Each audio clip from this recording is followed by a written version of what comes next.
intelligent shit talk. We are live here in LA. Thank y'all for joining. If you're in the chat room, say what's up. I need you in the chat room to know if you hear me. Holler if you hear me in the chat room. We are here live in Southern California. Thank y'all for tuning in. Tonight we got a lot to talk about. We're going to talk about a little bit more about what we talked about last week, reparations. But we're really about to get into the power that we have as Black people. What's up, Brother Jermaine? Thank you for tuning in. Much respect to you. What's up, Osby? Mr. Crump himself. Thank you for tuning in. Yeah, we got a lot to talk about tonight. But one thing I want to talk about, it's a few things we're going to talk about, but one of the main things I really want to get into tonight is the power that we have as Black people, and how if we look at what's going on, white supremacy is crumbling. It's crumbling around us as we speak. It's not something that's going to fall on its own. It's crumbling because we put just a little bit of pressure on it so far. It's been less than 3 weeks of not even full-on civil unrest. Just, us saying we tired of this shit. And within 3 weeks of that, we have the politicians crumbling and offering us things. This goes out to the people who said, "We ain't gonna get no reparations. They ain't never gonna happen." Well, look, it's happening. And when we talk about reparations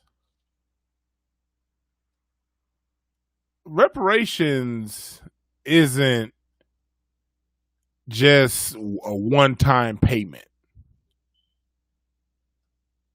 Reparations isn't something that we saying, okay, we're going to get this thing this one time and that's it. No. Reparations is a long list of programs. Long list. And this is just a start. You dig? Hotepish.com. Get your merchandise, get your apparel. We got some t-shirts. Support Black business. Back to it. But if we see here, it's a lot going on, You right? What up, David Benner? Yeah, we just now getting started. Hotepish.com. I'm here by myself tonight. I'm doing this B1 style. We about to go and get into it because I have a lot of things that I'm going to back up what I say tonight. Y'all know me. I don't just be talking shit. I back up what I say. So let's get up into this. We can start off with what you have on your screen tonight being one of the biggest indicators that that this shit's crumbling all around us. Joe Biden, presidential candidate, is saying that he now is talking about reparations. Is he really going to give reparations to us? Hell no. I don't trust no damn Joe Biden. But it's in the political conversation. In 4 years of Trump so far, everyone's been saying, we don't want Trump. Trump is going to be the worst thing. And I agree, Trump ain't shit. But he's been so bad, the other side is like, okay, what do you niggas want to get us some votes? We might have to actually talk about this reparations thing. And we know they got the money because they just handed out, what, $10 trillion? $10 $10 trillion they just handed out. So you know they got the money to do it. But let's go into this article a little bit. Joe Biden wants to see studies about the feasibility of reparations. You know what that means? That means he don't want to give us shit. What's up, Amir? In the chat room. Anytime they talk about studying feasibilities, that's just saying, vote for me, get me in office, and I promise you, wink, wink, that I'm going to do something once I get in. Double wink, wink. So we know off the top, Joe Biden is not serious about reparations, but he is having to address it. Versus, a few months ago, he was the main one. Not like you had Kamala Harris talking about reparations, no. And then you had, a few other ones, Andrew Yang talking about, okay, maybe with this little bullshit, $1,000. Elizabeth Warren said no, but Joe Biden wouldn't even talk about it. Now Biden is going around talking about, well, maybe we can do a study.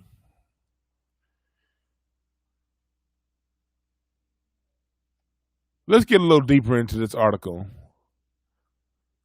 He's committing to a study. But if you look deeper into this article, I want to point to right here. He said it would depend on what it was and will it include Native Americans as well. That's something that we got to watch out for, black people. Them talking about is it going to include Indians? And we as a people, we can't be going around co-signing anything with the Indians. Let's talk about that for a second. First of all, we know the Native Americans, most of them, especially the ones on the East Coast and down south, were black, dark skinned. Whether you're talking about the Choctaw, the Algonquin, the Seneca, over here in California, the Mojave, the Folsom. Oh, we've been over here forever. Black folks have been over here forever.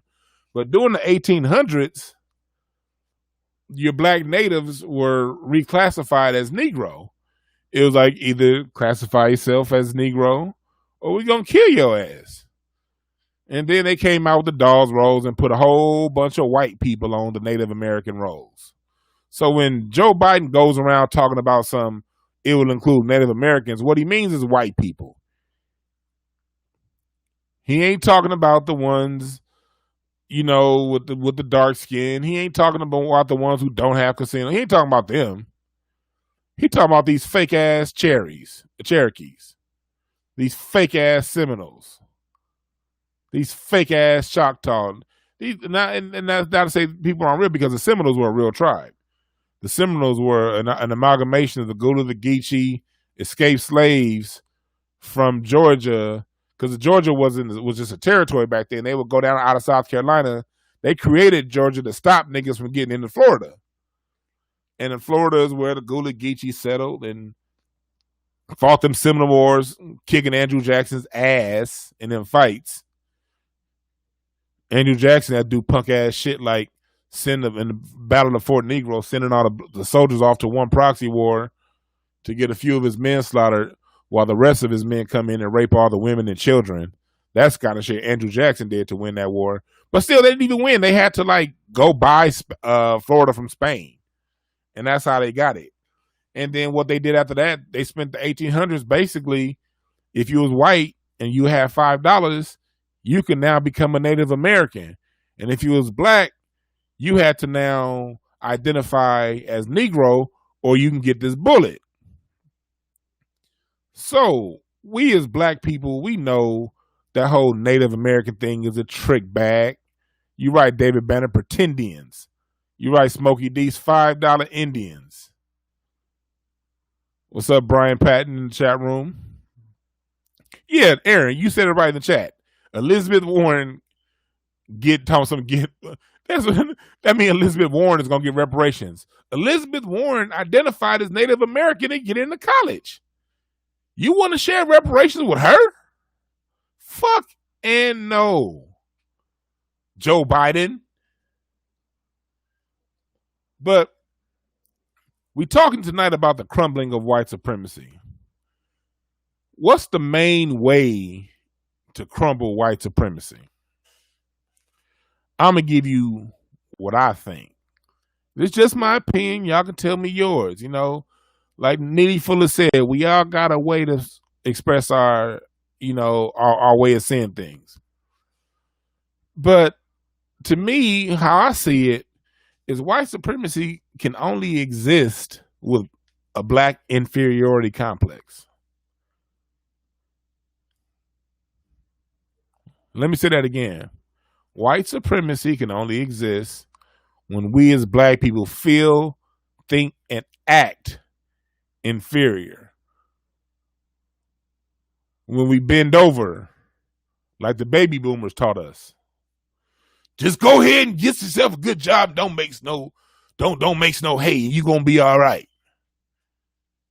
Yeah, there's a whole lot of niggas that did that are in 6 feet under right now at the hands of the police or somebody like a damn George Zimmerman. You can't hide from this shit. But then damn baby boomers taught us to. And this because they were miseducated like we've been miseducated. That takes me to something that Dr. John Henry Clark used to say.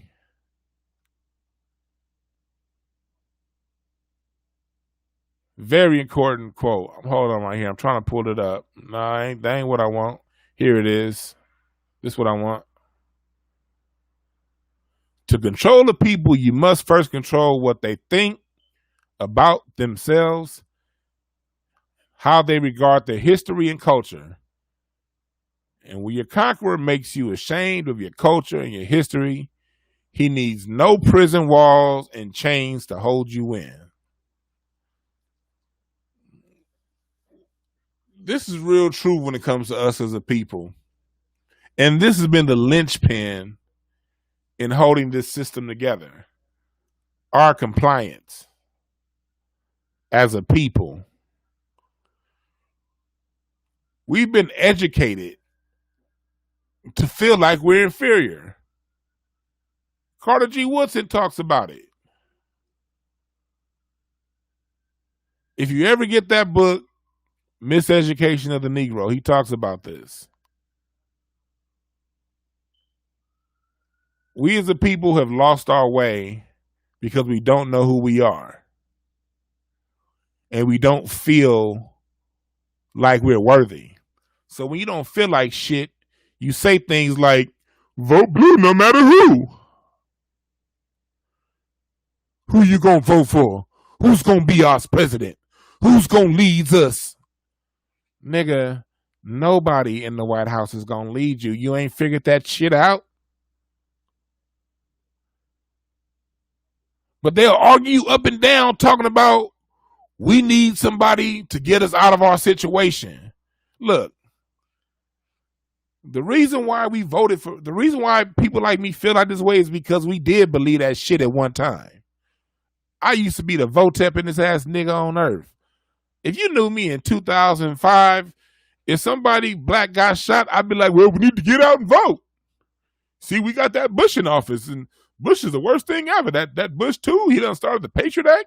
If we just get out and vote, we'd be all right.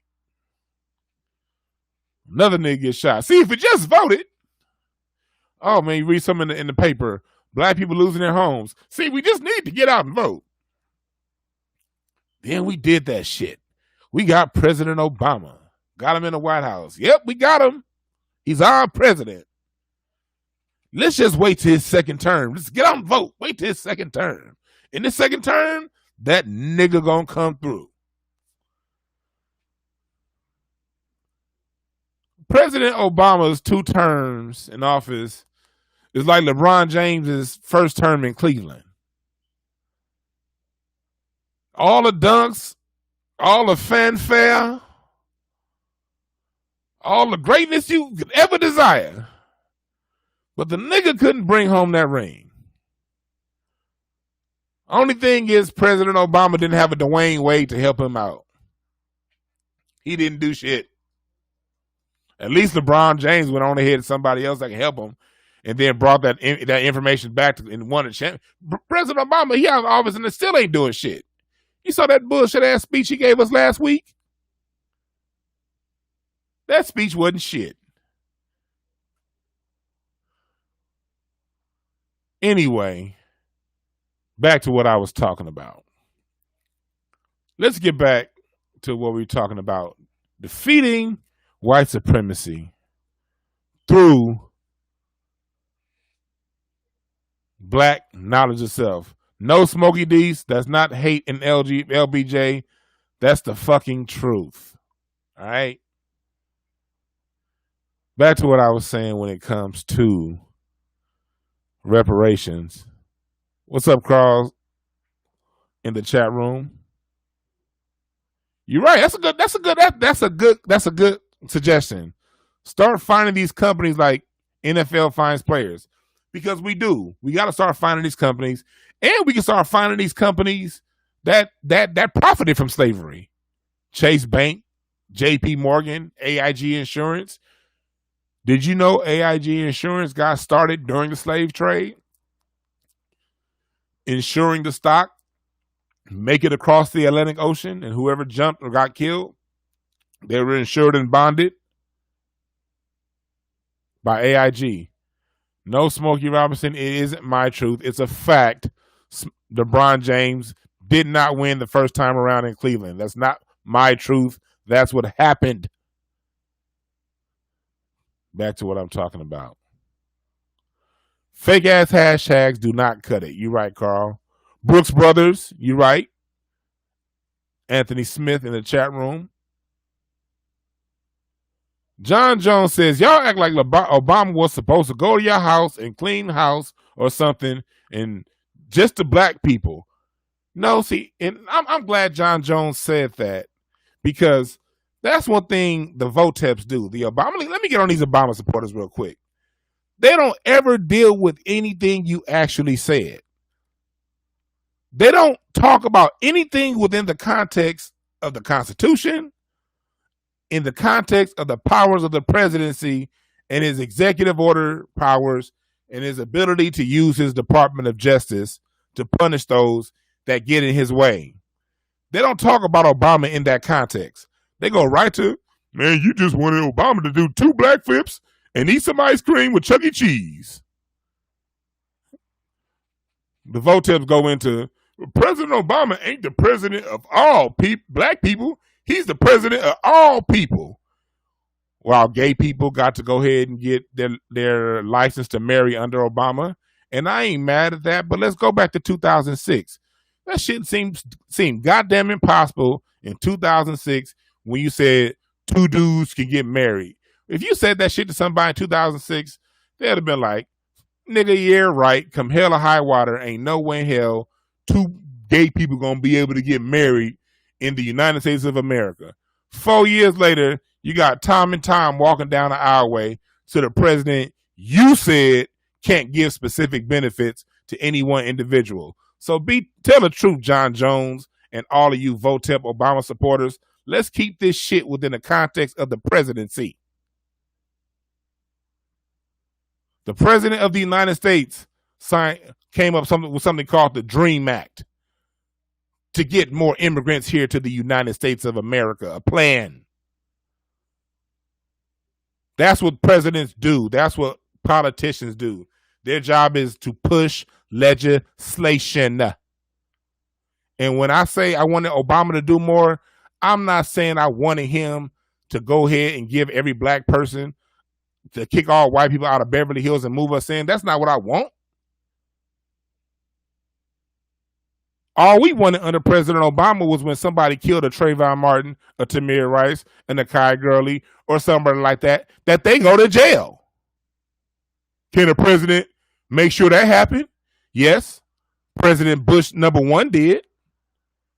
President Bush #1, a Republican, after Rodney King got beat, sent the Department of Justice down here to LA to investigate the LAPD, which took away that stupid ass crash unit that was killing us.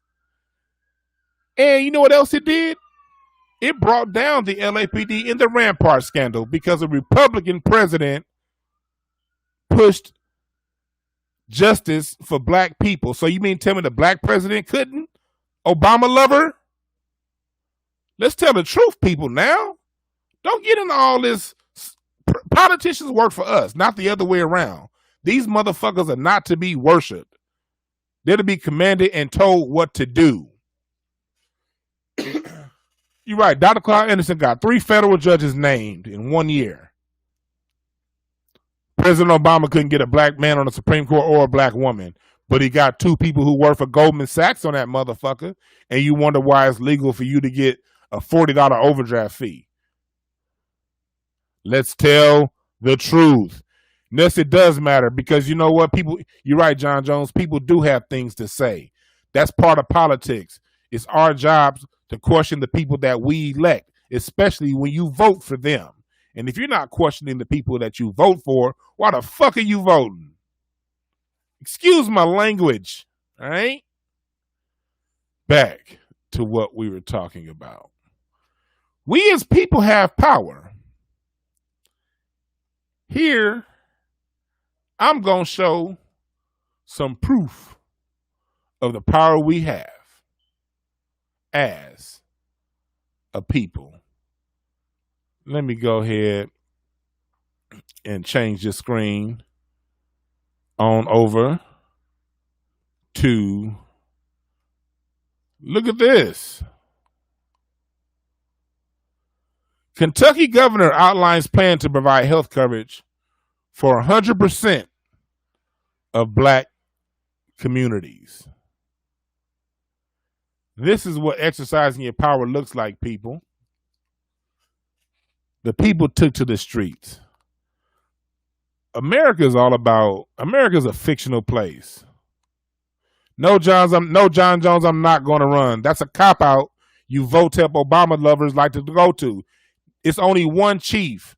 It's the rest of us to hold that chief accountable to his word. I don't want to be the chief. I don't want to be the leader. People don't have a good reputation of holding the honor of their leaders. I don't want that. I don't want that responsibility.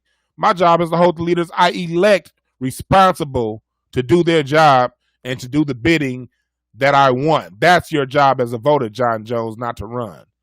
But to what I was saying. Sorry about that, folks. Kentucky governor outlines plan to provide health coverage for 100% of black communities.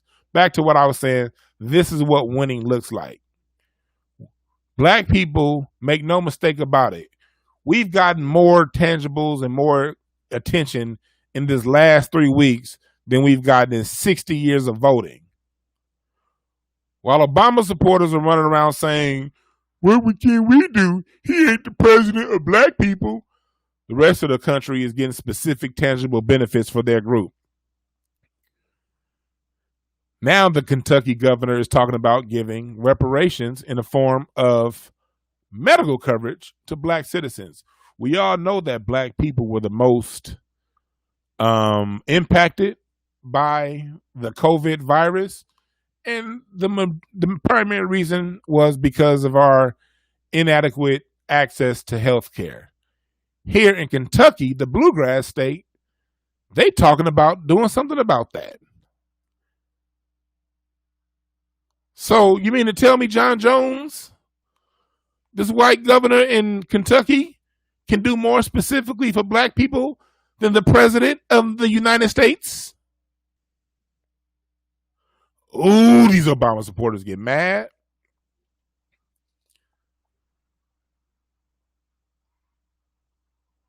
Kentucky statistics show African Americans make up 16.5% of the United States COVID-19 deaths, but only 8.4% of Kentucky's population, according to census data. So Kentucky said, you know what, black people, we heard you. We gonna put something up on it just for you.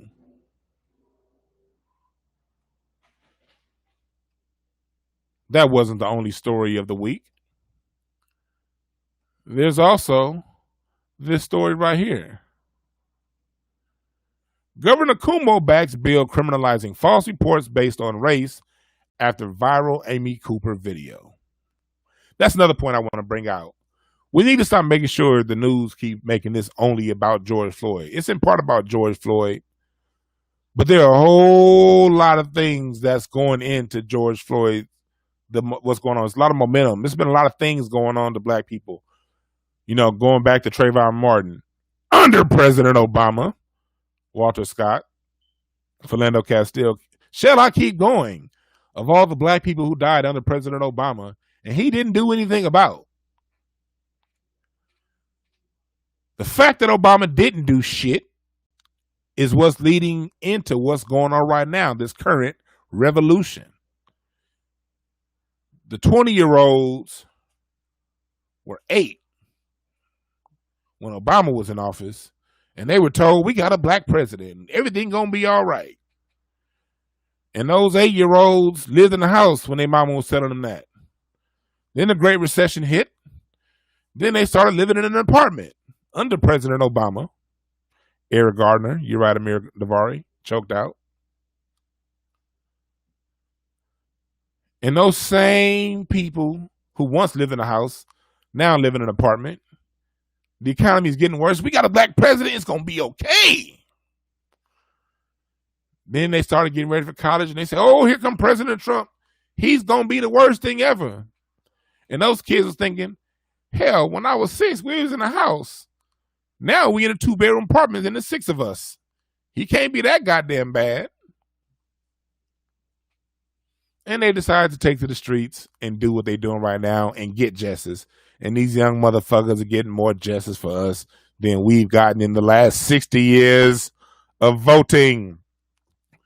John Jones in the chat room. If you want to know what President Obama could have done, I recommend you take a civics class and find out some of the things he can do with his Department of Justice when he see things that aren't right, using them to investigate and bring criminal charges on district attorneys, police chiefs, and police officers who don't act right.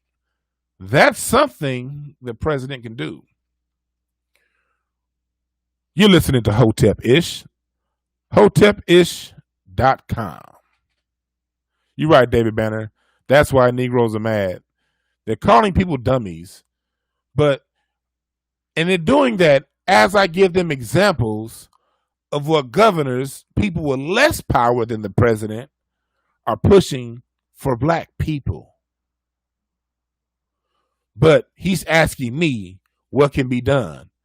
Well, maybe he can do what other people are doing. Huh? Thought about that?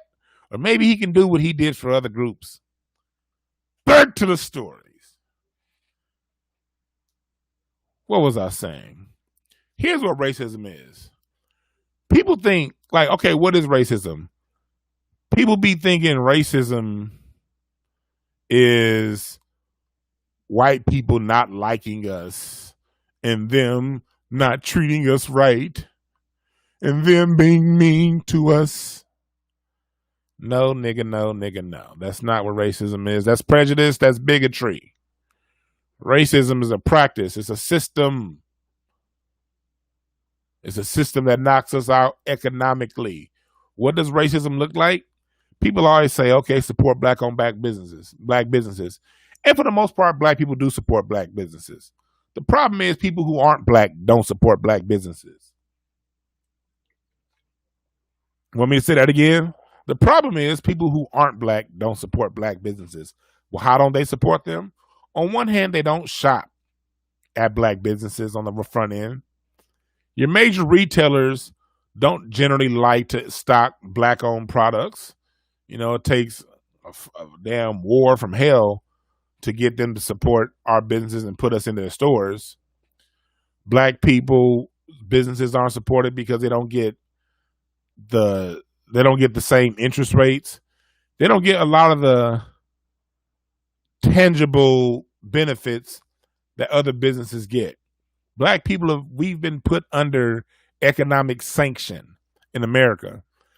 No different than Cuba, no different than Haiti, Zimbabwe, Africa, the continent, especially sub-Saharan Africa. We've been put under economic sanction. If you want to keep a group poor and subjugated, you give them a few donations here and there, but you don't invest in them. You don't put money behind them. You don't include them economically. So what's another win that we've gotten here in this last week of not voting and taking it to the streets?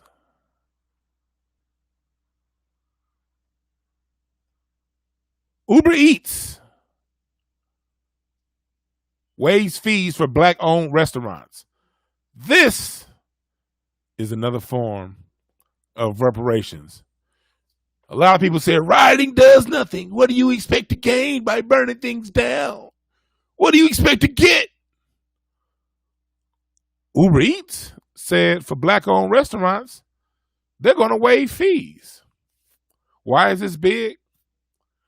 Black-owned restaurants, just like other all black-owned businesses, are really under economic sanctions. They pay more for interest rates. They pay more in interest rates. They pay more for their raw materials. Everything costs more. So it makes it harder for black-owned businesses to stay in business. Let me give you an example. I used to work at Washington Mutual Bank in Inglewood, California. Washington Mutual is now Chase Bank, but for those who remember, Washington Mutual was really big on the West Coast. One of the biggest banks on the West Coast in the early 2000s. I was a business banking manager. It was my job to secure the business loans for the Inglewood branch. Mind you, I'm in the Inglewood branch, and this is long before gentrification. This is when Inglewood was black. Y'all know what I'm talking about, Manchester and Locust. Y'all know what I'm talking about back when the bus stop was still on Market Street and you had to dodge bullets to make it home from school on time. Y'all know what I'm talking about. All the niggas that went to Westchester High School wearing their Jordans, looking pretty. The minute that Manchester bus crossed Sepulveda, you took them Jordans off and put on them Chucks. And you better not be in no blue Chucks either, because that was a red neighborhood. That Inglewood. When I worked in that Inglewood, you know how many loans in 2 years that we lent out to black-owned businesses? Now, mind you, up and down Market Street, up and down Manchester, right there where Bruno's is. Bruno's was the only non-black-owned business. Everything else on that road, black-owned. Miss Ruby's Diner, the record shop that was there. You know how many dollars in loans I gave out? 0. Now, the Cuban food spot, they got some money from us that was around the corner. The Peruvian spot got some money from us around the corner. Some of those Korean-owned shops got little small lines of credit. Most of them went to their own banks, but they would come to us to get lines of credit. Not $1 lent to black people. So Uber's doing the little that they can do. They can't do much, but they can do a little bit. They're promoting black-owned businesses and making it easier for people to support them by waiving delivery fees. Good job, Uber. But one thing I want to point out about this whole thing, and I'm Dave Banner in the chat room, I know you saw this. When that was announced by Uber, if you go to their Twitter, it was a whole bunch of racist, nasty ass comments about black people. For the most part, not white people. From a lot of our so-called allies out there in the streets. They had nothing but bad things to say about black people getting something.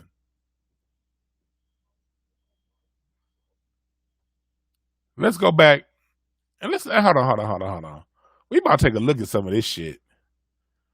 Let's take a look at some of these comments people is making on Uber Eats. You also got white-owned restaurants in the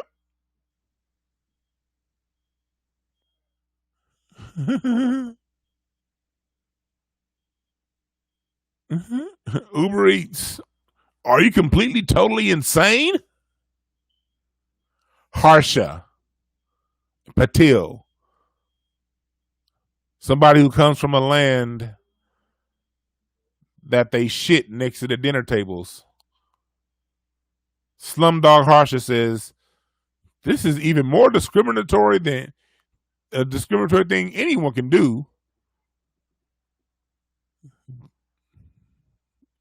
Support everyone who's a good person.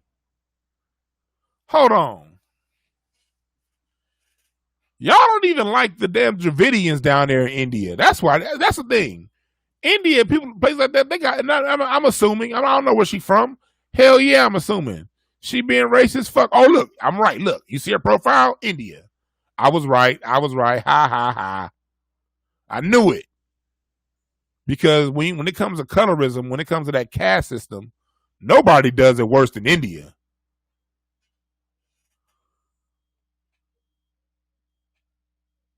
They've been fucking with them Dravidians for how long? That's where Kamala Harris's people are from, by the way. But I digress. You're right about that, Mila. We got dumbass people making dumbass comments.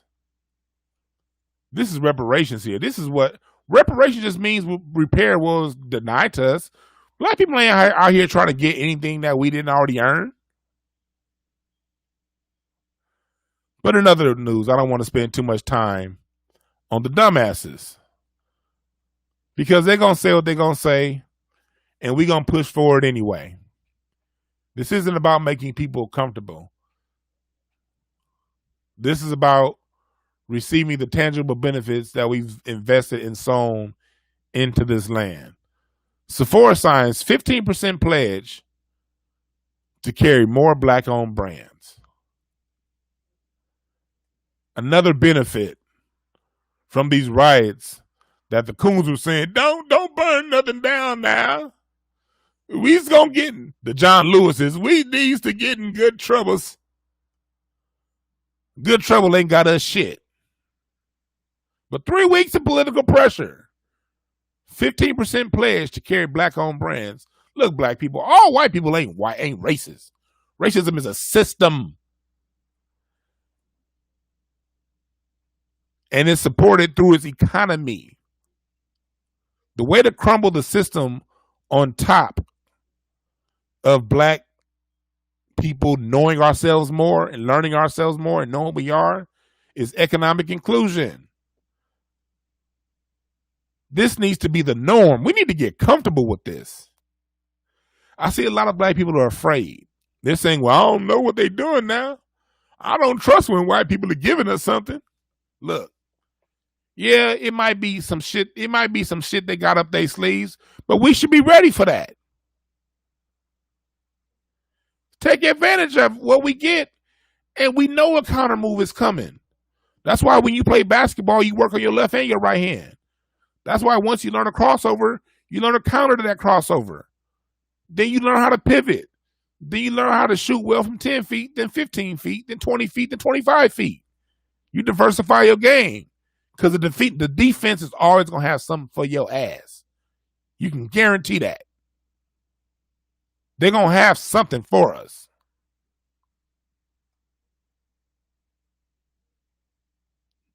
Just because they have something for us don't mean we can't ram around that shit and win anyway. You're right, Dave Bennett. It's too much of that old spirit of John Lewis out there. I took a good ass whooping. I took a great ass whooping. You're right, Brother Jermaine. You got to come in with that Steph Curry range. People talk shit about Steph Curry shooting too far out. Hell, the reason why he had to shoot that far out because the defense was too good when he got too close to the basket. So that nigga had to expand his range. And that's what we got to do as black people. We know this shit when it comes to football. We know if they stop and run to go to the pass. We know to run that way. We know when to throw them West Coast offenses, short slant passes. And then when they come out in the cover two and cover those routes, go deep. We know this shit when it comes to sports. But when it comes to racism, we always want to cry and complain. Well, they just better than us now. Stop it. Expand the range, Carl. You're right about that. Expand the range. Like we always said, it's not a personal fight about me and that person. It's a system. And we defeat the system by empowering ourselves. You can empower yourselves every day of the week. You don't need to wait on every 4 years to vote for empowerment.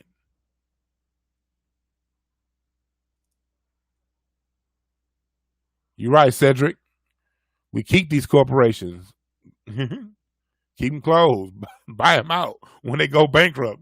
I like that strategy, Cedrick, in the chat room. I didn't even think about that. That's a good one.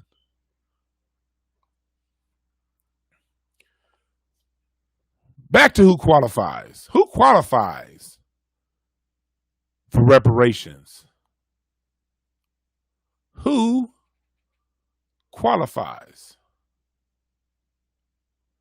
Simple. This isn't anything to discriminate against others. This isn't to cause any division between our African brothers and sisters across the diaspora, whether it be from the Caribbean, South America, or Africa. We love you guys. But this is business. Reparations starts with the first people who were harmed. And then it expands. This is something that goes back to 1619. And it goes back to what we were talking about also earlier when Joe Biden said include Native Americans in reparations. No. This goes to foundational Black Americans. Some people say ADOS, American Descendants of Slaves. Some people say descendants of American slaves. I ain't getting into none of that hodgepodge with you niggas. Basically, what it comes down to, if you can trace your lineage back to slavery, you qualify. I got one even better. If you can trace your lineage just back to the 1800s.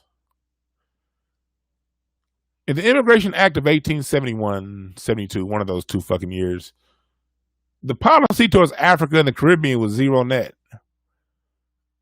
There were some people from the diaspora that came, but not enough to really count because they didn't let them over here. So if you can go back and find a great-grandparent or great-great-grandparent that was born in the United States, you can find their birth certificate, a driver's license, a deed, you have a marriage certificate, a census report, any ancestor, direct lineage that classified themselves as Negro at that time, and you now in 2020 or moving forward classify yourself as Black, you get it. And don't tell them some shit about we don't know who is who. Yes, the fuck they do. The majority of non-foundational Black American immigrants didn't start coming here until after 1980. The Immigration Act of 1965 allowed them to come over. They started letting some over as students in the 70s, but they really opened up the floodgates during the 80s, allowing brothers and sisters from the Caribbean and Africa to come over. I love y'all. I really do. And you can help us by getting reparations for foundational Black Americans, ADLS, or however the fuck you want to say it. Because one thing about us as Black people, every time we win, we share. We always do. We ain't selfish. And when we win, the rest of the world wins. You gonna get yours from Nigeria. England know y'all a lot. France owes Mali in the Caribbean.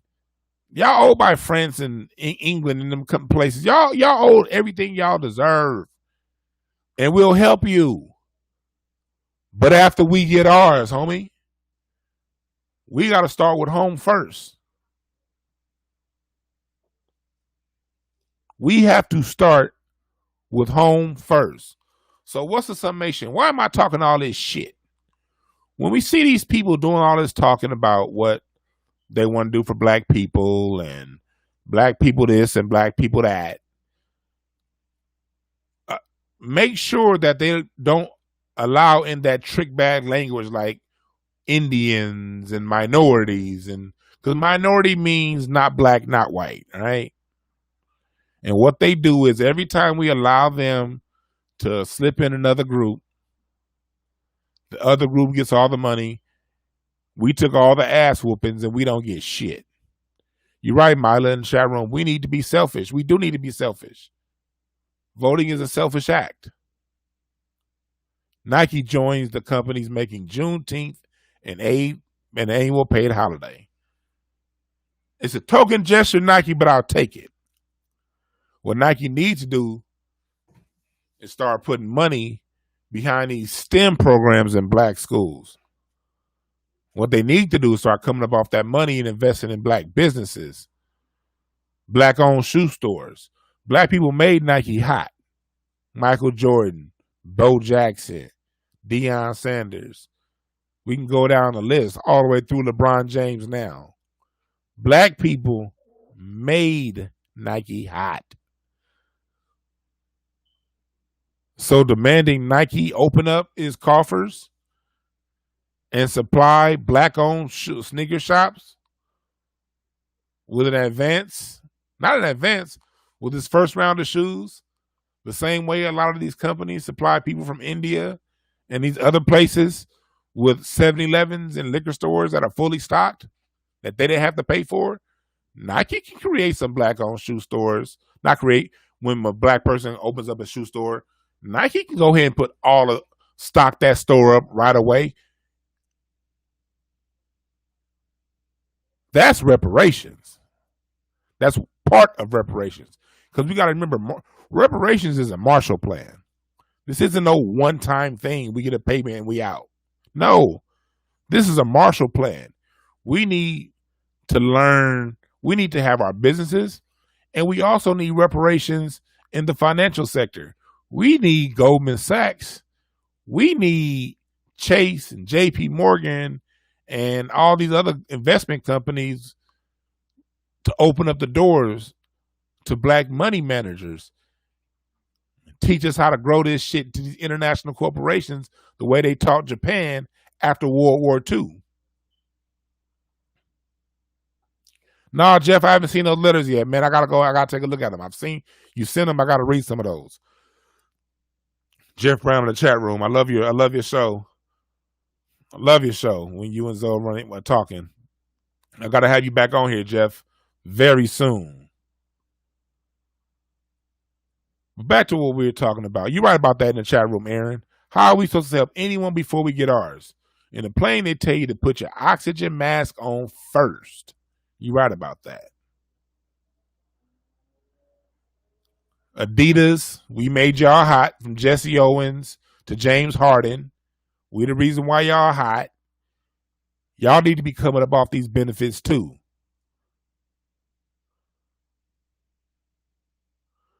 You're right about that, Jeff. Nike should give away all clearance stock to us for the next 50 years. You're fucking right about that. Wouldn't cost them nothing. We still gonna sell the shoes. Shit. That's reparations. But how do you crumble white supremacy before we get up out of here? Hotepish.com. It starts with us building ourselves and growing as individuals, building our families, building businesses, becoming economically independent from the system.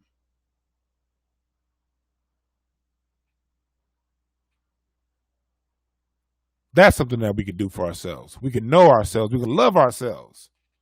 We can train the next generation on what white supremacy is and how to avoid it. Don't do what our grandparents and our parents did, basically telling us to ignore it and get a job. No, we got to teach these little youngsters coming up directly, straight up, what it is. And that's why I have my show, The Breakthrough Hour. We'll be starting our first episode tomorrow. I have a guest coming in. Where I have my next podcast, The Breakthrough Hour. And sign breakthroughas.org, the website. Go to the Facebook page, Breakthrough AS on Facebook, and sign up for it. I'll be having a special guest on tomorrow. Well, with the Breakthrough Hour, we'll be having Black parents and people come on that work with Black children, discuss and talk about tools and things they've done to help the children grow. So tomorrow we have a parent coming on, and she's going to talk about how she uses art and how she used art to bond with her daughter. And we're going to be talking about things like that on that show. We're going to have lawyers to teach you about the school system. We're going to have psychologists. We're going to have medical experts. We're going to have everybody, because it's going to be a place for people with children to come together and learn from other parents with Black children on the best way of navigating this bullshit ass system and getting the best kids out. So I'm not only talking about this shit, I'm being about it. That's what I like to do. That's what I do. We all got our part. Thank you, Brother Jermaine, down in the chat room. Brother Jermaine hooked me in with Brother Obi. We got Cuba on deck, trying to get Cuba into our prison system still to fight this COVID-19. It's going to be a second wave, so we need to keep pushing for that. Check out that episode on Hotepish page with Obi and the Cuban doctors. Check out that episode. Check out Jeff Brown. He was on a few months ago, but I'm going to have you back on again, brother. We're about to conclude tonight, but that's basically what I wanted to say tonight. Thank you for listening in the chat room. Thank y'all for discussing this with me, for talking with us. And we gonna build on this shit more. This ain't the only time. I'm gonna do more of these, but I'm gonna do a lot of these shits in the daytime now when more people are online, and we're gonna build and talk about this. So remember, this is people. As we build ourselves, as we solve our individual problems, that's how we solve white supremacy. Nobody can be supreme over a group that's not willing to be subjugated. And remember this, we don't need everybody. We only need a critical mass. Critical mass is 10%. We don't need everybody. It wasn't everybody out in the streets. But look at all this movement that's happened in the last 3 weeks. You only need a critical mass. Stop worrying about, Boom Quisha probably ain't going to make it. Let's just tell the truth. The main people talking about we need to come together, Black folks ain't never going to get reparations, are the same people on welfare. All right? They don't want, in their mind, they already getting their reparations. Section 8. Don't argue with them. Leave them alone. And just get together with those of a like mind and keep pushing. If we keep pushing, if we make this a single agenda, one issue, one goal, reparations, in every form possible. And I say every form, I mean every form. We do that, we ain't going to be having the same conversation in 10 years. My name is DeJuan Brown. Remember this. There are no perfect messengers, only perfect messages for those who are willing to listen. Go to hotepish.com, breakthroughas.org. Listen to the Breakthrough Hour tomorrow as we start to solve the problems of the Black parent today. I'm out.